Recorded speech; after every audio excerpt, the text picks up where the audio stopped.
ನ್ಯಾಯಾಧೀಶರ ಸಹಿಯನ್ನೇ ನಕಲು ಮಾಡಿ ಜಮೀನನ್ನ ಕಬಳಿಕೆ ಮಾಡಲಾಗಿದೆ. ಕೋಟ್ಯಾಂತರ ರೂಪಾಯಿ ಮೌಲ್ಯದ ಜಮೀನನ್ನ ಗುಳುಂ ಮಾಡಿದ್ದಾರೆ. ಈ ಕುರಿತು ಆನೇಕಲ್ ಪೊಲೀಸ್ ಠಾಣೆಯಲ್ಲಿ ಎಫ್ಐಆರ್ ಕೂಡ ದಾಖಲಾಗಿದೆ.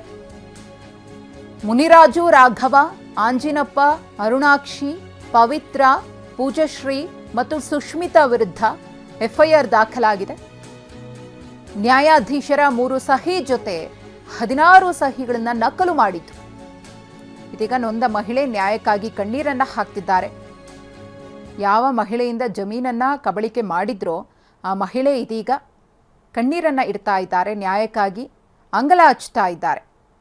ನ್ಯಾಯಾಧೀಶರ ಸಹಿಯನ್ನೇ ನಕಲು ಮಾಡಿ ಇಲ್ಲಿ ಕೋಟ್ಯಾಂತರ ರೂಪಾಯಿ ಬೆಲೆ ಬಾಳುವಂತಹ ಜಮೀನನ್ನ ಇವರು ಕಬಳಿಕೆ ಮಾಡಿದ್ರು.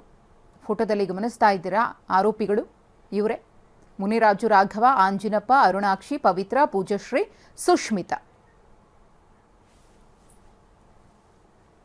ಗೊತ್ತಿಲ್ದಿರಾ ಅವರು ಫೋರ್ಜರಿ ಮಾಡ್ಕೊಂಡಿದ್ದಾರೆ ಸ್ವಾಮಿ.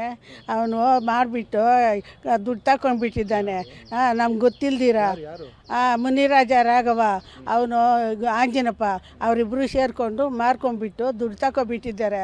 ದುಡ್ಡು ತಗೊಬಿಟ್ಟು ಸರ್ವೆ ಮಾಡೋಕ್ಕೆ ಬಂದಿರೋವಾಗ ನಮ್ಗೆ ಗೊತ್ತಾಗಿರೋದು. ಅಷ್ಟುವರೆಗೂ ನಮಗೆ ಗೊತ್ತಾಗಿಲ್ಲ. ಆಮೇಲೆ ಸರ್ವೆ ಮಾಡೋಕ್ಕೆ ಬಂದಮೇಲೆ ನಾನು ಮಾಡಬಾರ್ದು, ನಮ್ಮ ಜಮೀನಿದು, ನಮ್ಮ ಯಜಮಾನರು, ನಮ್ಮ ಅತ್ತೆ, ನಮ್ಮ ಮಾವ ಸಮಾಧಿ ಇರೋದು ನಮ್ಮದು, ಮಾಡಬಾರ್ದು, ನಾನು ಅಡ್ಡ ಹಾಕಿದ್ದು ನಿಜ. ನ್ಯಾಯಾಧೀಶರ ಸಹಿಯನ್ನೇ ನಕಲು ಮಾಡಿ ಜಮೀನನ್ನ ಕಬಳಿಕೆ ಮಾಡಲಾಗಿದೆ. ಕೋಟ್ಯಾಂತರ ರೂಪಾಯಿ ಮೌಲ್ಯದ ಜಮೀನನ್ನ ಗುಳುಂ ಮಾಡಿದ್ದಾರೆ. ಈ ಕುರಿತು ಆನೇಕಲ್ ಪೊಲೀಸ್ ಠಾಣೆಯಲ್ಲಿ ಎಫ್ಐಆರ್ ಕೂಡ ದಾಖಲಾಗಿದೆ. ಮುನಿರಾಜು, ರಾಘವ, ಆಂಜಿನಪ್ಪ, ಅರುಣಾಕ್ಷಿ, ಪವಿತ್ರ, ಪೂಜಶ್ರೀ ಮತ್ತು ಸುಷ್ಮಿತಾ ವಿರುದ್ಧ ಎಫ್ಐಆರ್ ದಾಖಲಾಗಿದೆ. ನ್ಯಾಯಾಧೀಶರ 3 ಸಹಿ ಜೊತೆ 16 ಸಹಿಗಳನ್ನು ನಕಲು ಮಾಡಿತು. ಇದೀಗ ನೊಂದ ಮಹಿಳೆ ನ್ಯಾಯಕ್ಕಾಗಿ ಕಣ್ಣೀರನ್ನ ಹಾಕ್ತಿದ್ದಾರೆ. ಯಾವ ಮಹಿಳೆಯಿಂದ ಜಮೀನನ್ನ ಕಬಳಿಕೆ ಮಾಡಿದ್ರೋ ಆ ಮಹಿಳೆ ಇದೀಗ ಕಣ್ಣೀರನ್ನ ಇಡ್ತಾ ಇದ್ದಾರೆ. ನ್ಯಾಯಕ್ಕಾಗಿ ಅಂಗಲಾಚ್ತಾ ಇದ್ದಾರೆ.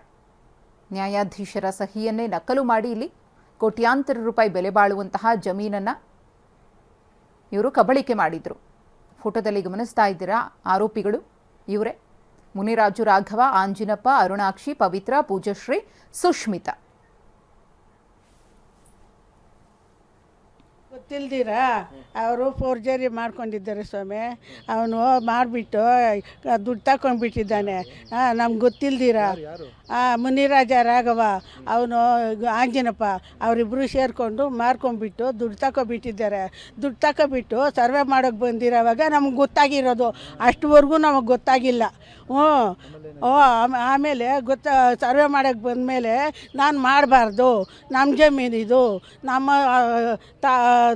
ಯಜಮಾನರು, ನಮ್ಮ ಅತ್ತೆ, ನಮ್ಮ ಮಾವ ಸಮಾಧಿ ಇರೋದು ನಮ್ಮದು, ಮಾಡಬಾರ್ದು, ನಾನು ಅಡ್ಡ ಹಾಕಿದ್ದು ನಿಜ.